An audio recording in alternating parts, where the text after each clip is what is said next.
Welcome to our live stream event. My name is Julie Seidel, and here we are at the Santa Cruz Mission State Historic Park. I'm so glad that we can come and bring you programming while many of you are sheltering in place. If you're doing that and maintaining your social distancing, I want to take a moment to thank you for staying apart and doing your part so we can get through this together. If you're looking for COVID-19 updates for our state parks, I encourage you to visit our website. That's www.parks.ca.gov, and the Flatten the Curve page has updated information about park closings, park access, and precautions that you can take if you can get to a natural area, and I hope you can get out and breathe some fresh air. If you are a student doing your 4th grade mission report or California studies, I hope that we can bring you relevant information and answer a lot of your questions. Today we're talking about daily life in the mission and specifically building methods, and we'll be asking 5 major questions, and these are like investigative reporting questions. We are going to be asking when, where, who, what, and why, and we'll also throw in how, so that we can investigate, in particular, the mission adobe. And when we say adobe, we could be talking about 3 things. Adobe is a building material, adobe is a brick, and an adobe is also a building made out of bricks made out of adobe building material. And we have all 3 in the building right behind me. We'll take an overall view of it in a little while. But before we start, I also want to acknowledge that the Santa Cruz Mission State Historic Park sits upon the land of the Awaswas-speaking people of the Weepy tribe, who were the original caretakers of this region. I want to appreciate the opportunity to work, to learn, to interpret, and to steward the lands that are their traditional homelands. And so getting into talking about this part of history, we're thinking about adobe buildings, and we're thinking about adobe, and let's just start by looking at what homes would have been here before adobe buildings were here on the landscape. We mentioned the Awaswas speaking people, the Weepy tribe, and Ohlone people around here would have made their homes out of. Perhaps you know about this. Perhaps you can type in your answer and join us with some interaction. I'm going to show you a picture, and let's see if we can get this right here. All right, it's a little bit shiny, but it's a drawing that shows homes being made out of tule reeds, tule. And on the side of the screen over here, right up close, we see a home that's in the midst of construction. And it has a willow pole frame, so those willow branches bend easily and make a rounded frame, and then they're covered with layers of tule reeds that are cut and bound together. And that's a basic tule home, and that would be like a family house for Ohlone people for many, many generations. This is how people lived. And just to be clear, in the mission era, people were still living in tule homes very often in a village near or in the mission center of activity. But that changes, and the Spanish bring this technology of adobe with them. And if we're talking about why, well, the Spanish had a goal to change people, right? They want to convert people to a new religion, but also to a new way of life, to the Spanish culture. And in fact, that includes living in permanent structures. So going from tule homes, which might be rebuilt several times a year, we might move our seasonal village to take advantage of different resources. These are forever structures, or at least for a very, very long time. These are permanent year-round buildings, and that's a really different way of life, but it fits in with the Spanish idea of how they believe people should live, and it fits in with their idea of the layout of a settlement. This building in particular was homes for neophyte families, and the time of construction is 1822 to 1824. So this one happens a bit later in this mission's history. So that's a little bit about why. Let's talk about what adobe is. And as we mentioned before, it's the name of the building material, the name of the brick, and also what we call a building. So let's look at what an adobe would be made out of. And I have some materials out right here in front of me, and maybe you recognize some of them. The first big important thing is dirt. And people have a lot of opinions about what kind of dirt. Should it be loamy? Should it be have a heavy amount of clay in the soil? What we find is that throughout California, where people were making adobe buildings, they were using the soil that was near to the place that they were going to build. And it doesn't necessarily matter what kind of soil you use, as much as making sure that that brick is really compact. And in order to make a good brick, you're going to add a couple other ingredients.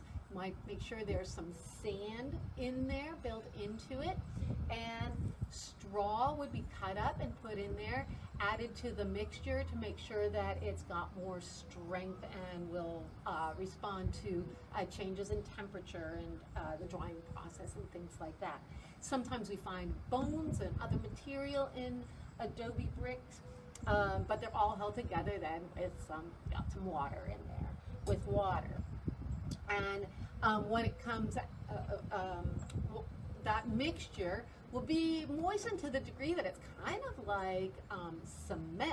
It's a little bit jiggly, but will lay smooth on the top, and it'll be laid into a form. And here's an example of a form that's exactly the dimensions of the bricks that are in this building. So it's 8 inches by 17 inches by 3.5 inches deep. And this is one form. Sometimes they be several forms built side by side. So you'd pour them all together, and then after it's dried just a tiny bit, lift the form off, and then set those bricks to dry. Now, it's easy to make an adobe brick, relatively speaking.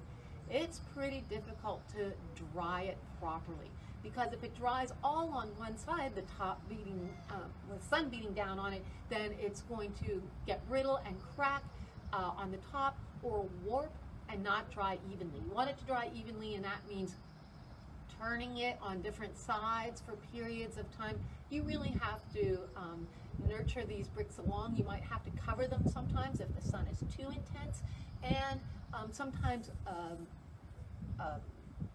organic material such as compost, animal poop would essentially be put into the bricks, because it's going to be heating it up from the inside while the sun's drying it from the outside.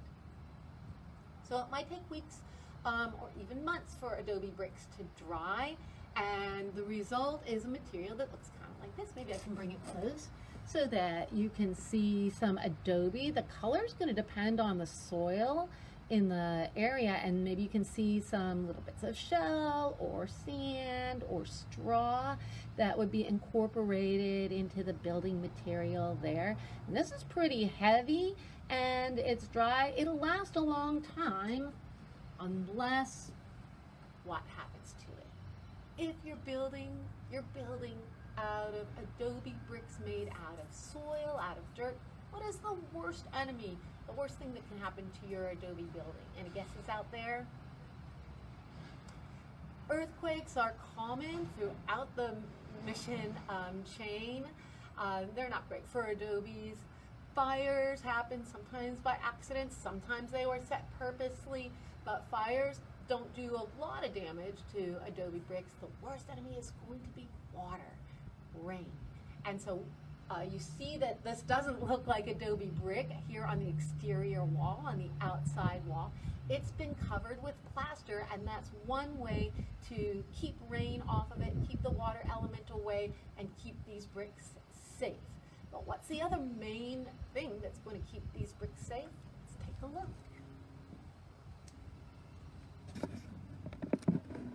I'm going to slowly move the camera here. Give ourselves a view of the top of this building, the ceiling and roof structure here. And there's a few different elements going on. Maybe you can see them with me. I'll help to point them out. Does anybody see big redwood beams? So this is all redwood here, and these are big redwood beams as well that are holding our ceiling together. On top of that, you see the layers of sticks, of branches. These are all willow branches. So willow is a common plant down by the San Lorenzo River. They were probably brought up from there for construction here. Can you see right in between or above those willow branches what's going on? We have little bits of hay or straw that are coming through with mud. That's called thatch. And so there's a whole layer or a bed of thatch that's on top of those willow branches. And can you see what's holding all of these layers together right now?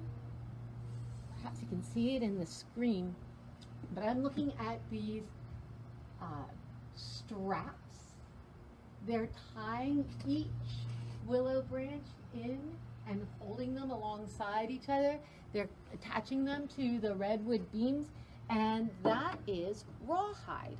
So there were forges at the mission. We had metal and metalwork going on, and there were nails, but not a lot of nails. We didn't have a lot of raw material to work with, and so we used what we did have in abundance, and what there was in abundance in the missions was cows. And this is rawhide. This is a strip of rawhide. And we call it rawhide because it hasn't been prepared in the same way that leather for a boot or a belt might be prepared. My belt is really soft and flexible because that hide was tanned. And this is a hide from a cow that has not been tanned, so it didn't have the chemicals, the enzymes that would soften it. It's pretty stiff, but it works really well if you soak it and wrap it. It's going to dry up and sort of shrink and hold things together, and it's holding a lot of our building together, including the ceiling up here.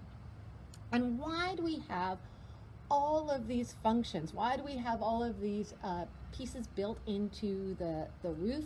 It's because all of them are needed to hold up the most important part of this building. Let's take a look.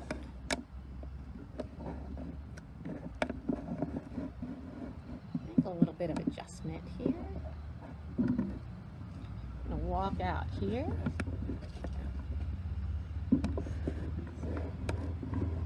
All right, so we're seeing the edge of the roof right here, and perhaps you can focus in on these tiles here. That's what they are. They're tiles, and you can see the reddish orangey color, and they're different than adobe bricks. They're not made out of adobe. Do you know the material that the tiles would be made out of? They are made out of clay, and they're actually heated in a kiln at pretty high temperatures, which bakes them and it makes them waterproof. So those waterproof tiles are really important to the building of the construction of this building. Let's take a little bit of a more close-up look at tile construction. That's kind of interesting, and I happen to have some neat tools here that I'm going to show you. I'm going to swing us around, look at the interior of the building again, and point us at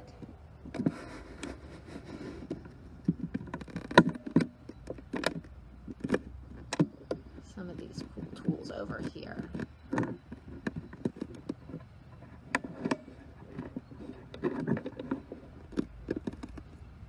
All right. So I want to show you a tile. Here we go. So this is a tile. It's pretty heavy actually, and it's made out of clay, and it's got that orangish color because a lot of the clay in different places in California, including some of the clay right around here in Santa Cruz, can come in orange colors or be oxidized to look orange. And there is a myth that might have gotten passed around. Let's just stop it right here. I've heard it said that these tiles would have been built on on the thighs of people or women, and as you can see, this one's pretty enormous. It's longer than anybody's thigh that I know. But there are places where they do make tiles on legs, including that's still done in Oaxaca, Mexico today. Most of the mission tiles that we find are really big, and we actually find the tools that tell us a little bit more about how they were made. So first of all, here's one of the forms that would be used to make a tile, one of the molds. And this one's called the shape mold because that's the basic shape that you would create out of a rolled or flattened piece of clay.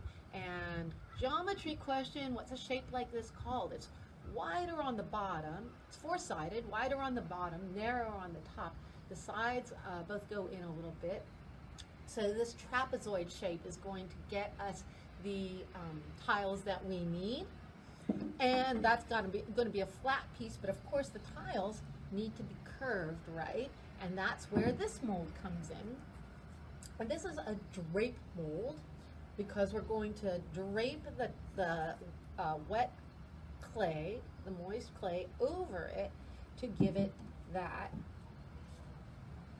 shape. It'll be flat, and then when the time comes, you might peel it off with getting the finger marks there, right, or peel it out of the mold, and it also gives a kind of aesthetic, beautiful look to the tile. We're going to peel it off when it's dry, and there we have a tile. And the roof is more than one layer of these tiles. Some of them are going to be sitting in this way, and some of them are going to be sitting in this way so that they can direct the water off the roof, off of the building, away from the building and onto the ground. That's the job of a good roof, right? And so we can go and take a look at how that functions on the building. Let's go for a little walk here.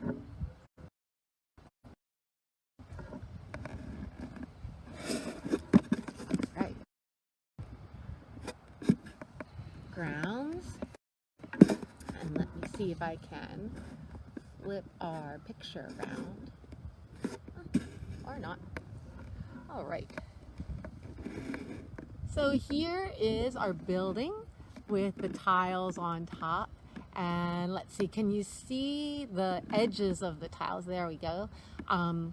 Some of them are inverted, and then in layers they're folded over. They're lapping one another on the top, so we have several layers of roof tiles that are all directing the water. I want to take a look at another roof that we have here. Over there on our more modern building that was just built a few decades ago, and it also has this sort of look to it with orange tiles. But can you see the evenness of those tiles compared to our 1824 adobe building? They look really different in the way they're layered and in the color. The tiles on the new building are all exactly the same color, but on a classic adobe building from this era, the kilns couldn't fire everything at exactly the same temperature very evenly, so we have some brown, some black, some orange, some red, a different look to the tiles.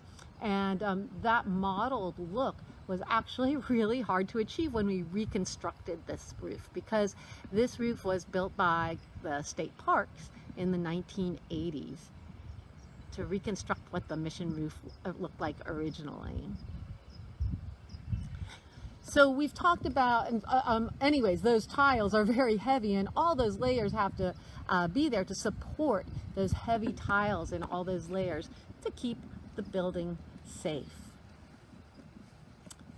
So we've talked a little bit about how this building was constructed, when this building was constructed, why this building was constructed.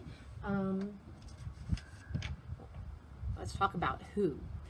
We know that the Padres wanted people to live in permanent buildings, but let's also remember who's doing all of this work using all of these tools. And of course, it's indigenous people in the missions, right? And so it's a lot of work when we're mixing those ingredients, when somebody's mixing those ingredients to make adobe. It's not just little handfuls, it's a lot of material, and that would have been mixed in trenches or in pits, often with the feet in doing the mixing. And of course, these bricks are pretty heavy. One brick from this building is about 24 pounds when it's dried, and it's going to be several thousand bricks, maybe 3,000 bricks, to complete a building like this. So the people who are making these buildings are working really, really hard, and we can think about the labor that went into it. We had mentioned the Ohlone people, and they were the original inhabitants of this mission.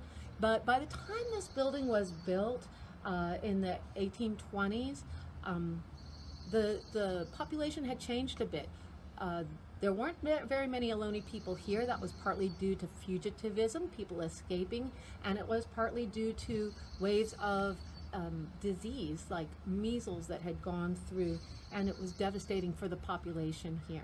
By this time, the Spanish had brought Yokuts people into the mission. Many of them were brought here by force. And we think that it was primarily Yokuts people who actually did the work of building this building. Yokuts people lived here, Yokuts and Ohlone families lived here, and so it's also probably worth it to think about how it felt to build this building, the work that went into it, and what it meant to build something that was your home, was going to be your home at the same time. So we've looked at investigative questions. What, when, where, why, how, and we've thought about who's doing this work. What other questions do you have about this building and its construction? What are the differences between clay and adobe? There are different kinds of material that are both found in the soil. Clay sticks together, it's sticky, it adheres to itself, and soil, different kinds of soil like loam or sandy soil are the types that you could actually garden in. And hopefully, I hope you get a chance to work with clay with your hands. Feeling it is one way to understand it. But clay can be put into a kiln or an oven, and it will come out really hard. That's what we often eat off of, is pottery, materials that are made, plates and cups that are made out of pottery, out of clay. All right. So, that's one question that I noticed, and we can answer those investigative questions. I hope you can join us again if you want to learn more about daily life in the mission. We're going to be starting in with the second series in May, and they'll probably be shorter, but we're going to look at aspects of mission life such as gardens, containers, and transportation. And you can join us in the afternoons on Mondays at 2 o'clock for Gardens of Time, when we'll just look around the garden, see what flowers are blooming. It's a great time to do it in the spring, and what's happening in the garden and how that relates a little bit to history. Thanks a lot for joining me today, and I hope to see you again.